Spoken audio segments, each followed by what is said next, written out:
Welcome back to the Triathlon Training Explained show powered by Training Peaks. And today I'm going to be explaining exactly what a brick session is, how you do one, and how it can benefit your training and racing.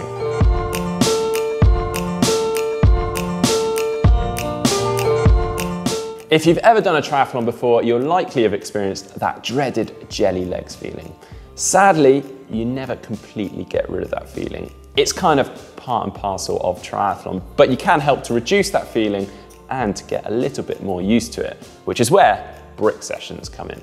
Now you might be wondering why it's called brick sessions, and there are actually a number of stories behind the origin of that name, like your legs feel like bricks as you run off the bike, or it feels like you run into a brick wall, or even the fact that you're piecing disciplines together like you would with bricks. But the most plausible I've heard is that a chap called Dr. Matt Brick coined this term brick for these back-to-back sessions where he's doing swim to bike, bike to run, and even run to bike. Well, whatever the origin, they've become extremely popular. You'd actually be hard pushed to find a triathlete that doesn't do them nowadays. And the idea is that you do one discipline to the next in quick succession, and therefore sort of testing the body in the same way that you will on race day. Because after all, there's no point in being a super swimmer, an uber biker, and a great runner if you can't put it all together on race day for your triathlon.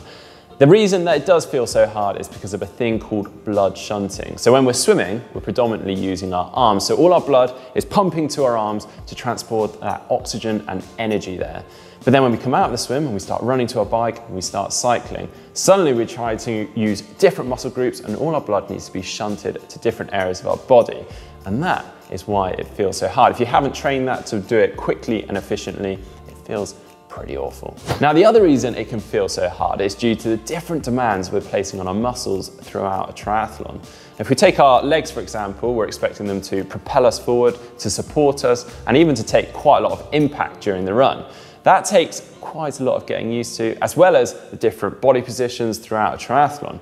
But most importantly, that can be trained through the brick sessions. And that can be any order of things. It can be swim to bike, bike to run, and even run to bike for the duathletes out there perhaps. Basically, it's prepping us for race day as best as possible. So let's get stuck in. Let's run you through how to do one.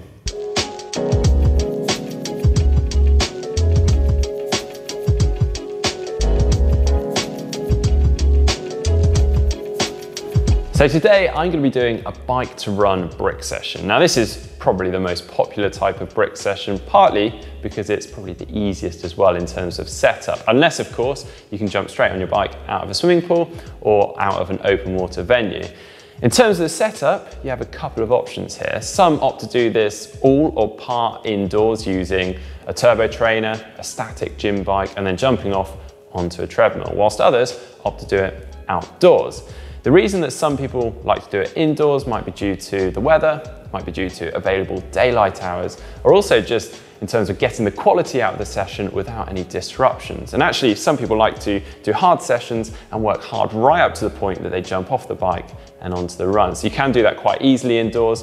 And also if you are training for racing in a hotter climate, you can obviously turn the heat up indoors and prepare for that. Either way, they both work really well. And today, I'm gonna be doing mine indoors using my turbo trainer and treadmill. And I've already got my running shoes set out ready to slip on after the bike.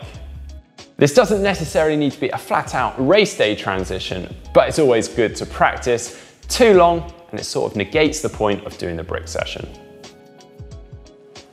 So in terms of kit, you'll probably have noticed I've changed out of my cycling jersey, and that's because running in a cycling jersey can feel a little bit uncomfortable. That's not to say that you can't. What I tend to do is wear my bib shorts with a running top over the top, or of course you can use your tri-suit.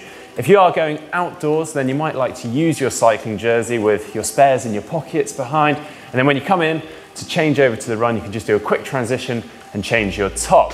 But right now, I'm warming up, ready for my brick session. So whether you're doing a swim to bike, bike to run, or run to bike, there are loads of different kind of sessions you can do within those.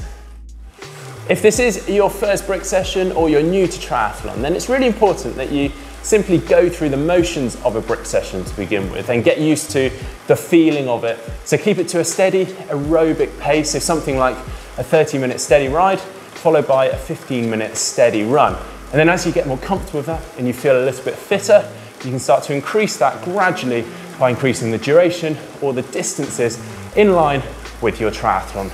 But if you're slightly more experienced and past that point already, then you might want to spice things up a little bit, and you can start including some race pace specific intervals within your session.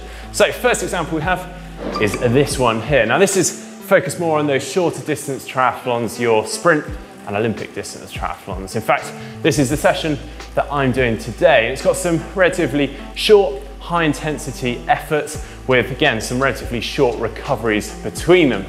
But if you're doing some slightly longer events like a half Ironman or an Ironman, then we have this session here that has some relatively long sustained efforts. We've got 2 lots of 20 minutes on the bike and 2 lots of 10 minutes on the run. And that'll really help you to dial into your pace and also use your aero bars for some long periods of time on the bike.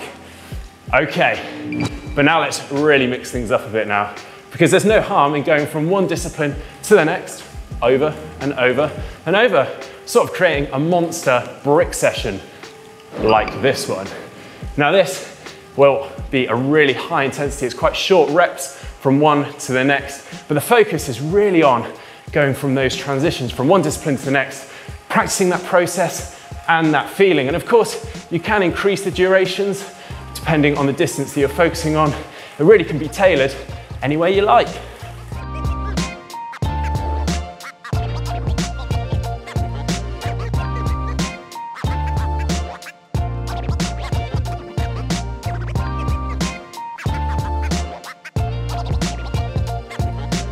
So today I've been working by power on the bike so that I really hit my numbers specific to race day. You can of course use heart rate in a similar way, and then there is perceived effort of exertion. It's a little bit more subjective, but still a really good measure of your intensity.